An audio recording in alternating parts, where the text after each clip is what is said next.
ഇതുപോലുള്ള trending transitions, സൂമിൻ transitions നമുക്ക് എങ്ങനെ ആഫ്റ്റർ എഫക്റ്റിൽ വളരെ സിമ്പിളായിട്ട് നമുക്ക് ചെയ്തെടുക്കാമെന്ന് നോക്കിയാലോ. അതിനുള്ള ഞാൻ ട്രാൻസിഷൻ പാക്ക് അടക്കമാണ് ഞാൻ ഈ വീഡിയോയിലൂടെ നിങ്ങൾക്ക് തരുന്നത്.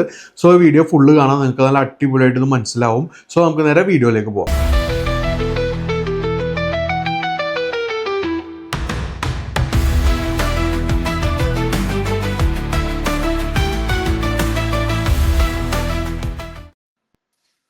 സോ അതിനായിട്ട് ആദ്യം തന്നെ ആഫ്റ്റർ എഫക്റ്റ് ഓപ്പൺ ചെയ്ത് നമുക്ക് വേണ്ട വീഡിയോസ് ഒക്കെ എടുത്തിടാം. ഞാൻ ഇപ്പോൾ ഒരു 4 വീഡിയോസ് എടുത്തിട്ടുണ്ട്, 4-5 വീഡിയോസ് എടുത്തിട്ടുണ്ട്. സോ ആദ്യം ഇതൊക്കെ നമുക്കൊന്ന് ടൈം ലൈനിലേക്ക് ഇട്ടിട്ട് ഒന്ന് അതിന്റെ ഏത് സെക്കൻഡിലാണോ നമുക്ക് ട്രാൻസിഷൻ വേണ്ടത് അവിടെ വെച്ച് ഞാൻ ഇപ്പൊ എല്ലാത്തിനും ഒരു 1 സെക്കൻഡ് വെച്ച് കൊടുക്കാമെന്ന് വിചാരിച്ചു.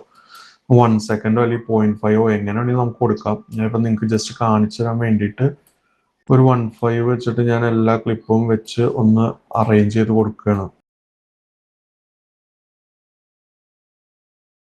സോ അങ്ങനെ 1, 2, 3, 4, 5, 6 നമ്മളൊരു 6 ഷോട്ട് എടുത്തിട്ടുണ്ട്. 6 ഷോട്ടും 1 സെക്കൻഡ് വെച്ച് സ്പ്ലിറ്റ് ചെയ്തും വെച്ചിട്ടുണ്ട്. സോ ഇനിയിപ്പോ ഈ ഒരു 1 സെക്കൻഡില് ഷോട്ട് അടുത്ത ഷോട്ടിലേക്ക് പോകുമ്പോൾ അവിടെയാണ് നമ്മൾ ഈ സൂം ഇൻ ട്രാൻസിഷൻ കൊടുക്കാൻ പോണേ.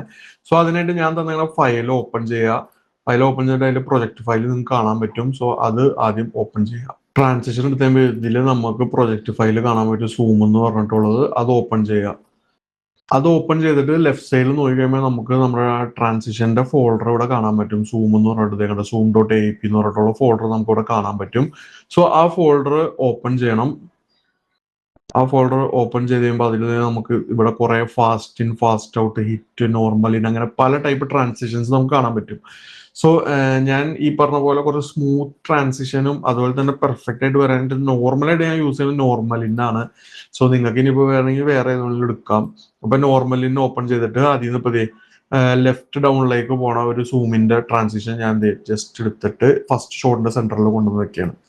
എന്നിട്ട് ഇതുപോലെ നമ്മുടെ ആ കട്ടിന്റെ കീ പോയിന്റ് വന്ന ഭാഗം രണ്ടിന്റെ ജോയിനിങ് പോയിന്റിലായിട്ട് വെച്ചു കൊടുക്കുക. വെച്ചിട്ട് ഇവിടെ ലെഫ്റ്റ് സൈഡിൽ ഇതൊന്ന് ഇനേബിൾ ആക്കി കൊടുക്കുക. ഇനേബിൾ ആക്കിയിട്ട് നമ്മൾ പ്ലേ ചെയ്യുമ്പോൾ നമുക്ക് കണ്ട അവിടെ ആ ഒരു ട്രാൻസിഷൻ വന്നു. അതുപോലെ നമ്മൾ എല്ലാത്തിൻ്റെയും സെൻട്രലായിട്ട് ഓരോ ട്രാൻസിഷൻ വെച്ചു കൊടുക്കുക. അപ്പൊ ജസ്റ്റ് എല്ലാത്തിനും സെൻട്രലായിട്ട് റാൻഡം ആയിട്ടുള്ള ട്രാൻസിഷൻസ് ഇതുപോലെ വെച്ചു കൊടുക്കുകയാണെങ്കിൽ നിങ്ങൾക്ക് എങ്ങനെയാണെങ്കിലും വെച്ചു കൊടുക്കാം. വെച്ചിട്ട് ആ പറഞ്ഞ പോലെ ലെഫ്റ്റ് സൈഡിൽ ട്രാൻസിഷന്റെ ഇതൊന്ന് എനേബിൾ ആക്കി കൊടുക്കുക.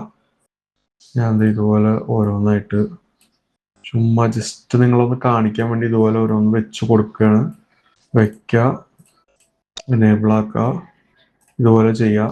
സോ നമുക്ക് ഇനി ഇതൊന്ന് പ്ലേ ചെയ്ത് നോക്കാം. കണ്ട, സോ നമുക്കിത് ഇതുപോലെ വന്നിട്ടുണ്ട്. ഇനിയിപ്പോ നമുക്ക് ഇതിപ്പോ ടൈം ഗ്യാപ്പ് വരുന്നുണ്ട്. അതായത് ഫസ്റ്റ് ട്രാൻസിഷൻ കഴിയുമ്പോൾ പിന്നെ ഇത്രയും ഗ്യാപ്പ് വന്നിട്ടാണ് അടുത്ത ട്രാൻസിഷൻ വന്നത്.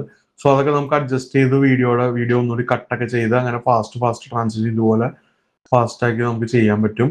സോ ഇതുപോലെയാണ് ഇത് ചെയ്യുന്നത്. ഇതുപോലെ നമുക്ക് ഇതിൽ വേറെ ഇഷ്ടംപോലെ ട്രാൻസിഷൻസ് ഉണ്ട്. ഇപ്പൊ വേറൊരു ട്രാൻസിഷൻ നമുക്ക് എടുത്തു നോക്കാം. ഇപ്പൊ നോർമലിനല്ലാതെ ഹിറ്റ് ഉണ്ട്. ഹിറ്റില് ഈ ഒരു ട്രാൻസിഷൻ വെച്ച് കഴിഞ്ഞാൽ നമുക്ക് ഉണ്ടോ, അതായത് ഫസ്റ്റിന് സെക്കൻഡിലേക്ക് പോകുമ്പോൾ ഒരു ഷെയ്ക്കോട് കൂടിയുള്ള ഒരു സൂമിൻ ട്രാൻസിഷൻ വരും. സോ അതുപോലെ ഹിറ്റ് ഔട്ട് ഉണ്ട്.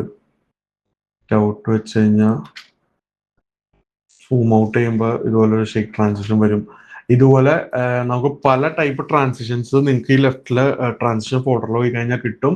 സോ അതിൽ നിന്ന് നിങ്ങൾക്ക് എടുത്ത് ഇതുപോലെ ഓരോന്ന് ഇട്ടിട്ട് നമുക്ക് നല്ല വീഡിയോ നല്ല അടിപൊളിയാക്കി നമുക്ക് എഡിറ്റ് ചെയ്യാൻ പറ്റും. അപ്പൊ ഇത്രേ ഉള്ളൂ. ഇതുപോലെ വളരെ സിമ്പിൾ ആയിട്ട് നമുക്ക് സൂമിൻ ട്രാൻസിഷനെ കൂടെ നമ്മുടെ വീഡിയോസ് നല്ല അടിപൊളിയാക്കാൻ പറ്റും.